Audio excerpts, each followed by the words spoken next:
राधे राधे गुरुजी। जी। गुरुजी, मैं पहले मीट मछली खाता था, अब मैं नहीं खाता हूँ। जब खाता था क्या उसका पाप लगेगा? काहे नहीं लगेगा? तो इसका निवारण? इसका निवारण ये है कि आप अब ना खाओ और भगवान की शरण में रहो। जितनी मछलियाँ खाए हैं उतनी मछलियों को बचाओ और पानी में डालो, उनको जीवन दान दो। राधे राधे गुरुजी। और भगवान का भजन करो। नाम जप करोगे, भगवान की शरण में रहोगे तो जैसे दीपक जलाने से अंधकार समाप्त हो जाता है, ऐसे भगवान की शरण में जाने से, भगवान के नाम जप करने से सारे पाप नष्ट हो जाते हैं। राधे राधे गुरुदेव जी। मेरा ये सवाल था, मेरे घर में ना सब कोई मांस खाता है। जी। मैं उसी में रहता हूँ, मेरा पूरा परिवार ही मांस खाता है। आप खाते हो? नहीं, मैंने आपकी कथा जब से सुनी है 2 साल से छोड़ दिया। ठीक है, तो अब क्या चाहते हैं? हम चाहते हैं कि मतलब अकेले रहें, लेकिन अकेले कहाँ पे रहें? यही। क्यों, माँ बाप नहीं है? माँ बाप हैं लेकिन सब कोई मांस खाते हैं। कहते हैं गुरुदेव, मैं कथा भी सुनाता हूँ आप उनको कि छोड़ दो, तो पापा कहते हैं तू भक्त बन, हम क्यों बनेंगे? हाँ, बोले हम तो पाप करेंगे, है ना। हम जब माला चाहे नाम जप करते हैं ना, तो वो कहते हैं कि ये पाखंड करता है। पाखंड? हाँ। बोले तुम मछली खा रहे हो तो बड़ा पुण्य कर रहे हो, मांस खा रहे हो बड़ा पुण्य कर रहे हो। और घर में बकरा भी काटते हैं। कहते हैं, मम्मी से हमने बोले कि अगर मेरा बस चला ना तो मैं ये बकरा वाला नियम बंद करा दूंगा। तो वो बोलती है तू क्यों बंद करा देगा? मेरा जो मैं मनोकामना मांगता हूँ तो वो पूरा होता है काटने से। तो क्या मनोकामना मांगी मैया, तुम्हारी मैया ने? वो जैसे वो कहती है ना, जैसे कोई बच्चा हो या तो कोई तबीयत खराब होता है तो वो जैसे ही मतलब किसी की तबीयत खराब होती है तो डॉक्टर को नहीं दिखाते, बकरा को ले आते हैं काटने के लिए। हाँ। बोले बकरा काटेंगे तो ठीक हो जाएगा। हाँ। ऐसी मैया आई है तुम्हारी? नहीं, अकेले ही आया हूँ। तो मैया को ले आना, समझाएंगे। बकरा खाती है मैया? सब कोई खाता तो है। बकरा वो मैया बनाती भी है? सब कोई। तो मैया ही मारती है बकरा को? नहीं, पापा। पापा मारते हैं और मैया बनाती है। और चाची भी तो ऐसी है, जब बकरा कटता है ना तो वो मेरे नाम लेके कहती है कि आशीष देख लो। वो बकरा काटती है, चाची भी खड़ी रहती है वहीं? हाँ। तो चाची कैसी निर्दयी है, उसे दया नहीं आती बकरे पर? पूरा परिवार ही ऐसा है, चाचा चाची या नानी घर। मेरे एक मामा का लड़का है ना, वो 1 साल पहले ये बोले थे मेरी मम्मी से कि रुक जा, इसका मैं कंठी माला तुड़वा दूंगा, इसको भक्त नहीं बनने दूंगा। भक्त नहीं बनने दूंगा मतलब आज के युग में लोगों को डर है भक्त ना गलत बन जाएं, उससे दिक्कत नहीं है, सही बनने से दिक्कत है। इसलिए लोग सही रास्ते पर चलने से डरते हैं, क्योंकि लोगों को गलत रास्ते से दिक्कत है ही नहीं, इसलिए गलत लोग ज़्यादा हैं। सही रास्ते से दिक्कत है, इसलिए सही लोग कम हैं। माँ बाप खुद नहीं चाहते कि मैं और मेरा बेटा परिवार में सही हो, सही रास्ते पर चलें। चोर डाकू बन जाए बेटा तो दिक्कत नहीं लगती उन्हें, शराबी कबाड़ी बन जाए बेटा तो उन्हें दिक्कत नहीं है, पर बेटा भक्त ना बन जाए, भगवान का नाम जपने वाला ना बन जाए, इससे दिक्कत है। कैसी कलयुगी मम्मियाँ हैं। मैंने मेहनत करके दिहाड़ी करके 2-3 हज़ार रुपये कमा के, और कुछ मम्मी थोड़ी बहुत मेरे सपोर्ट में रहती है, और वो 3,000 रुपये दी और मैंने 3,000 रुपये कमाए और 1,200 रुपये यहाँ मैंने दान में दिए थे। वाह, बहुत बड़ा पुण्य किया आपने, सुखी रहिए। मैंने एक कुछ सुनाना चाहता हूँ। सुनाओ। मैं भूल गया अभी। मारो, ऐसे जोर से आएगा याद। जिस दिन विधाता ने मेरे गुरुदेव को बनाया होगा उस दिन ललचाया होगा। जिस दिन विधाता ने मेरे गुरुदेव को बनाया होगा उस दिन ललचाया होगा। आई होगी मुझ जैसे दीनहीनों पे दया, उस दिन विधाता ने मेरे गुरु को धरती पे भेजाया होगा। खुश रहिए। गुरुजी राधे राधे। हाँ मैया। गुरुजी, हम इतने 50वीं हमारी शादी की साल गिरा है। आज नहीं, कल है। कौन सी शादी की सालगिरह है? 50वीं। 50 हो गए? हाँ। और हम बहुत दिन से चाह रहे थे मथुरा वृंदावन यहाँ आने को, नहीं आ पाए। हम शनिवार को आए हैं, डेली कथा सुन रहे हैं। ठीक है। और हम आशीर्वाद लेने हमें राधा जी ने बुला लिया। चलो खुश रहो। कृष्ण भगवान। चश्मा वाला जी। राधे राधे। भगवान आपको सुखी रखें, आपकी जोड़ी बनी रहे। 50वीं शादी की सालगिरह मनाई, भगवान करे आप 100वीं भी यहीं मनाओ। राधे राधे गुरु जी। मेरा नाम भी कृष्णा तिवारी है जी। और मुझे आपसे एक कहानी सुननी थी।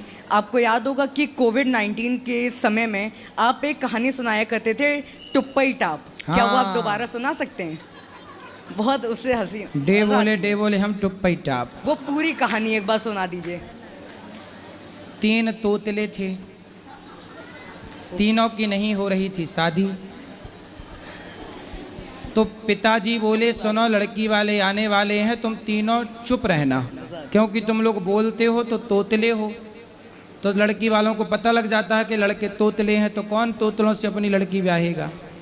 तो बेटा कल शादी वाले आ रहे हैं, लड़की वाले, तुम तीनों चुप रहना। तो तीनों ने कहा डी पिटाडी हम चुप रहेंगे, डी पिटाडी हम टुप्पई टाप रहेंगे। पिताजी ने कहा ठीक है। अब तीनों लड़की वाले आए लड़कों को देखने। तो लड़की वालों ने देखा भाई लड़के तो बड़े सुंदर हैं, बेटा कुछ बोलो, कैसे हो। तो लड़कों ने सारे से कहा मस्त हैं, अच्छे हैं।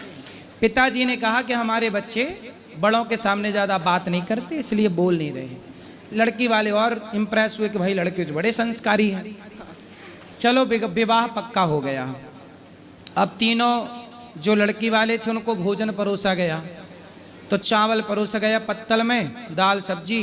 तो एक चूहिया आई, और चूहिया एक लड़की वाले जो आए थे देखने, उनके पत्तल से चावल का दाना लेके भागी।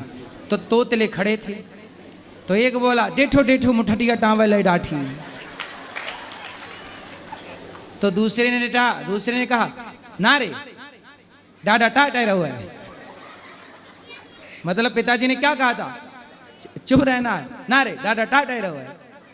तीसरे ने कहा पिताड़ी दे बोला हम टुप्पई टाप। इन दोनों ने बोल लिया हम टुप्पई टाप है, हमारी कराओ ठाडी। और गुरुजी मुझे ये पूछना था कि एडमिशन मैं गया था लेकिन हुआ नहीं, तो क्या करें? कहाँ? वही गुरुकुल में। अभी गुरुकुल में पूरा पैक है बेटा। अब स्कूल बनेगा बहुत जल्दी, भारत के हर शहर में कोशिश रहेगी। बहुत बड़ा काम है पर होगा। गुरुजी राधे सबको अवेलेबल रहेगा। राधे राधे गुरुजी जी। ये मेरा बेटा है गुरुजी, 9th में अब है। तो ये पढ़ाई नहीं वहाँ पढ़ना चाहता, कहता मैं गुरुजी के पास अपने जाऊँगा। तो ये आपके लिए बहुत परेशान रहता, जबरदस्ती नहीं अभी बेटा जहाँ पढ़ रहे हो वहीं पढ़ो। शिक्षा के साथ संस्कार देना उद्देश्य है। आप जिस स्कूल में पढ़ रहे हैं वहीं पढ़ें, पर कथाओं से जुड़े रहेंगे तो संस्कार अपने आप आपको आ जाएगा। ये गारंटी। इंग्लिश मीडियम पढ़ रहे हैं सेमिस में, लेकिन इनको आपकी पढ़ाई आपकी यहाँ हम भी CBSE बोर्ड ही पढ़ाएंगे, इंग्लिश ही पढ़ाएंगे। हाँ, पर इंग्लिश ऐसी पढ़ाएंगे कि इंग्लिश मीडियम तो होगा पर संस्कार वाला होगा।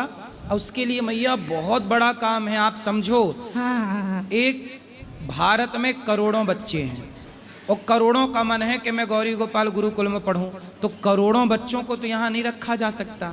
इसलिए मैं क्या करूँगा कि कोशिश तो मेरी ये है कि मैं भारत के कोने कोने में गौरी गोपाल विद्यालय की स्थापना करूँ, और इसके लिए बहुत बड़ी प्लानिंग चाहिए, जो कि मैंने चालू कर भी दी है। आगे हरी इच्छा। गुरुजी मुझे जबरदस्ती लाएं, अब आप जानिए क्या इनके साथ करना है। जैसे भारत के हर शहर में कॉन्वेंट स्कूल है, मैं चाहूंगा कि भारत के हर कोने में एक गौरी गोपाल विद्यालय हो।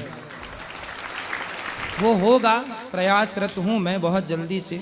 अब दूसरा सवाल मेरा ये गुरुजी कि आपको बहुत बहुत धन्यवाद। मैं कल आई, जब आपके गौरी गोपाल यहाँ पे मैं 12 बजे आई थी, मेरी बस 12 बजे आई रात को गुरुजी।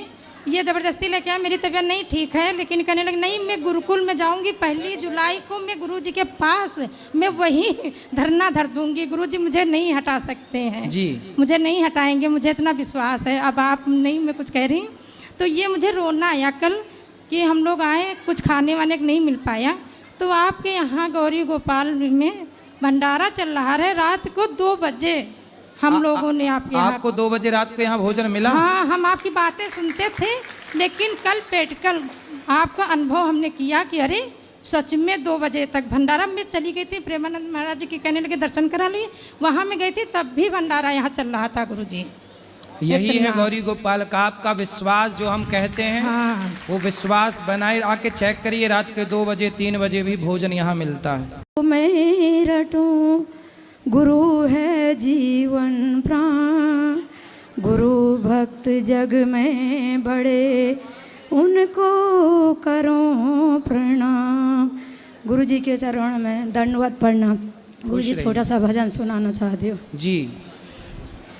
रोती हुई आँखों को मेरे गुरु जी हंसाते हैं, रोती हुई आँखों को मेरे गुरु जी हंसाते हैं।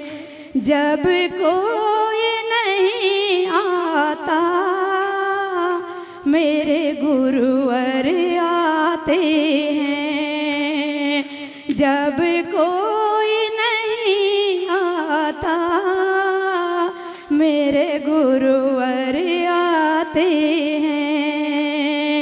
जिन नजरों को गुरुवर एक आँख न भाता था, जिन नजरों को गुरुवर एक आँख न भाता था, करते थे सभी पर्दा जब मैं दिख जाता था।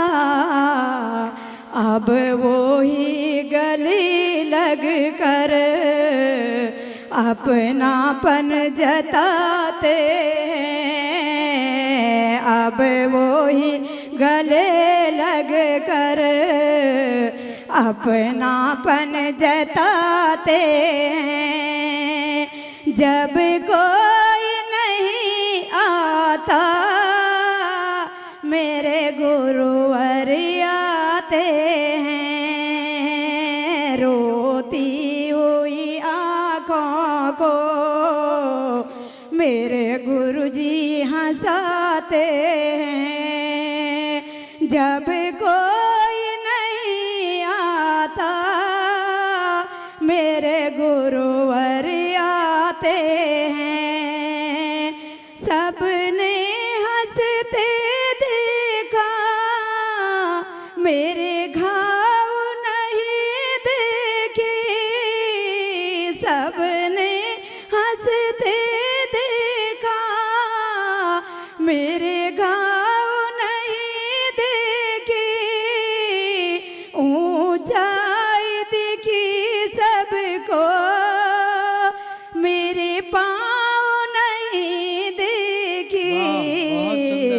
उस मंजिल को पाने में छाले पड़ जाते हैं, उस मंजिल को पाने में छाले पड़ जाते हैं। जब कोई नहीं आता मेरे गुरुवर आते हैं। तूने दिल से पुकारा तो तेरे साथ वो चल देंगे, तूने दिल से पुकारा तो तेरे साथ वो चल देंगे। तेरे जीवन का माधव इतिहास बदल देंगे।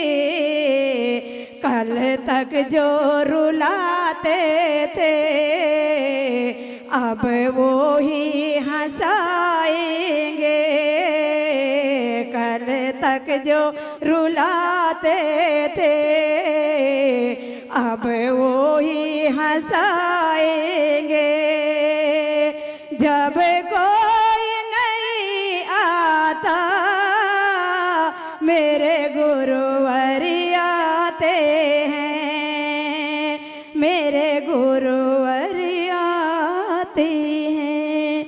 गुरु जी के चरणों में कोटि कोटि प्रणाम। बहुत अच्छा गाते हैं आप। सीखा होता संगीत आपने तो बहुत अच्छा आप गाती। सीखा आपने? हाँ गुरु जी, मेरे को बहुत भजन आते। अच्छा। मेरे को 50,000 से भी ज्यादा अपने आप का आना, जिन्हें ठाकुर जी ने सिखा रखे। बहुत अच्छा गाते हैं, भगवान बहुत सुखी भजन रखें आते हैं, आपको। बहुत मन करता बस दिन भर भजन खुश गाते रहूं।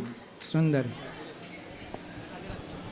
राधे राधे गुरुजी। जी गुरुजी कह रहता है जब हम कुछ लर्न करते हैं मुझे लर्न नहीं होता है। कर लो बेटा, क्यों नहीं याद होता? करना पड़ता है याद। मन मोबाइल पे लगता होगा आपका। जो मोबाइल चलाने लग गए ना बच्चे, वो बिगड़ गए समझो। उनका लर्न होगा ही नहीं, याद होगा ही नहीं कुछ। इसलिए पहले मोबाइल जैसी बीमारी को दूर फेंको अपने से। ये मोबाइल एक बीमारी है, जिस बीमारी से हम सबको बचना चाहिए, वरना ये मोबाइल हम सबको अपाहिज बना देगा। ओके गुरुजी। ठीक है। राधे राधे गुरु जी राधे राधे गुरुजी। जी। गुरुजी मेरा ये प्रश्न था, जैसे कि हम ब्रह्मचर्य करते हैं हाँ। तो उसमें मतलब ये कहते हैं कि संपूर्णित आहार खाना चाहिए और मतलब भगवान की भक्ति करनी चाहिए। तो मेरा कहना ये था कि जो मतलब प्याज और लहसुन है वो कुछ कहते हैं कि खाना चाहिए, कुछ कहते हैं नहीं खाना चाहिए, तो उसका कैसे क्या करना चाहिए? भगवान जी का भोग नहीं लगता बस। बाकी कोई खाए तो वो पाप की श्रेणी नहीं है, पाप नहीं है वो। आयुर्वेद में उसको खाने की इजाज़त आयुर्वेद औषधि के रूप में देता है। इसलिए खाओ ना खाओ मर्जी आपकी, भगवान को भोग नहीं लगता। इसलिए भक्त लोग सोचते हैं कि जो भगवान को पसंद नहीं है वो हम क्यों ग्रहण करें। और एक प्रश्न ये था गुरुजी, जैसे कि हमने देखा है कि शंकर भगवान, पार्वती मैया और राधा रानी कृष्ण जी के जितना बीच में प्रेम था उतना ही मतलब उनमें लड़ाई थी, तो उसका कुछ कारण? कहाँ पार्वती जी को तुमने शंकर जी के साथ लड़ते देखा है? कब देख लिया पार्वती जी शंकर जी की लड़ाई? गुरुजी दिखाते रहते हैं ना कि रूठे पड़े ऐसे वो। कौन दिखा रहा था तुम्हें? शंकर जी आए थे क्या? हैं? किसने लड़ाई दिखाई थी बताओ? सीरियल में सर गुरुजी। तो सीरियल में तो भैया मुन्नी बदनाम हुई चल रहा है, शीला की जवानी चल रही है। तो जो सीरियल में दिखा रहे हैं सब सही थोड़ी है। Yes sir. वो तो जो देखो टीआरपी बटोरने के लिए सब गलत थलत दिखा रहे हैं। टीवियों में जो तुम्हें बॉडियां दिखती हैं हीरो हीरोइन की, वो होती थोड़ी है रियल में। वो तो सब होता है अलग बेटा। जो दिख रहा है वो है नहीं, और जो है वो दिखाई नहीं पड़ रहा। राधे राधे गुरुजी। समझो, इसलिए शंकर जी माता पार्वती की लड़ाई नहीं होती। ठीक है, तुम भी सदा सुखी रहिए। राधे राधे गुरुजी। जी गुरुजी मेरा एक प्रश्न था, हम जब स्कूल में तिलक लगा के जाते हैं तो हमारी शिक्षिकाएं हमें ट्रोल करती हैं कि क्या तिलक बोलती हैं? तिलक नहीं लगाना चाहिए, तिलक से कुछ होता नहीं है, पूजा पाठ कुछ नहीं होता, पूजा पाठ नहीं होता, सिर्फ कर्म होता है, कर्म ही धर्म है, तिलक लगाने से कुछ नहीं होता, भगवान की पूजा तो नहीं बोले करनी जब कुछ नहीं होता तो हमारे माथे पे लगा है तो तुम्हें क्यों मिर्ची लग रही है? ऐसा बोला करो मैडम। बोले जब कुछ नहीं होता तो हम लगाए हैं, तुम्हें क्यों कुछ कुछ हो रहा है? बोलो हम लगाए हैं, हो तुम्हें रहा है। लगाए हम तिलक हैं और मैडम को कुछ हो रहा है। पूछना मैडम से क्या हो रहा है तुम्हें? गुरुजी कंठ पे तिलक क्यों लगाते हैं? 12 तिलक होते हैं, 12 स्थानों पर तिलक लगाए जाते हैं, उनमें एक स्थान कंठ है। कंठ में माँ सरस्वती का वास होता है, इसलिए भगवान सर्वांग शरीर के सर्वत्र हिस्से में सब जगह हैं, तो इसलिए तिलक लगाए जाते हैं। गुरुजी जब हम अपने दोस्तों से बोलते हैं जीव हत्या पाप है, मांस मछली नहीं खाना चाहिए, तो वो हमसे ये बोलते हैं कि ऐसे तो पेड़ पौधों में भी लिविंग बींग्स हैं, वो भी उनमें भी जान होती है। तो बोले पेड़ पौधे थोड़ी खाते हैं, वो तो अनाज जब धान का पेड़ सूख जाता है तब उसका फल धान चावल के रूप में तब ना खाया जाता। वो कहते हैं उसे भी तो तुम मार के ही खाते हो। नहीं, बोले मार के क्यों खाते, वो तो अपने से भाई किसान खेत कब काटता है? फसल जब फसल पक जाती है, सूख जाती है, जब तक हरा होता है पौधा किसान नहीं काटता, जब पौधा सूख जाता है तब काटता है। तो वो प्रकृति ने अनाज हमारे लिए बनाया है तो हम अनाज खाएं। वो ऐसा कहते हैं, ऐसा किस शास्त्र में और कहाँ लिखा है? बोला लिखा है, पढ़ो शास्त्र के नाम चिल्लाने से होगा, बोलना अहिंसा ही परमो धर्मः, ये लिखा। कहते हैं लेकिन वो नहीं मानते, कहते हैं शास्त्र में कहा बोले ना माने तो चूल्हे में जा, बोले तुम अपने बाप को पका के खा जाओ, हमें क्या दिक्कत। उनसे बोला करो कि तुम मांस तो खाते ही हो तो अपने बाप को शमशान ना भेजा करो, बाप को भी पका के खा लो। भाई जब मांस खाना ही है तो मछली मुर्गी खाते हो तो बाप की टांग भी खा लो, आज कल हाथ खा लेना, फिर पेट खा लेना। भाई मांस तो बाप के अंदर भी है। बोला उनसे कि भाई जब तुम मांस खा ही रहे हो, बकरे का, मछली का, मुर्गे का, तो फिर बोले दादी मरे तो पका के खा लेना, बोलना ऐसे। गुरुजी, द्रौपदी जो थी वो यज्ञ सैनी थी, तो जब दुशासन ने उसे छुआ तो उसने उसे वहीं पे भस्म क्यों नहीं कर दिया, उन्होंने सेल्फ डिफेंस क्यों नहीं की?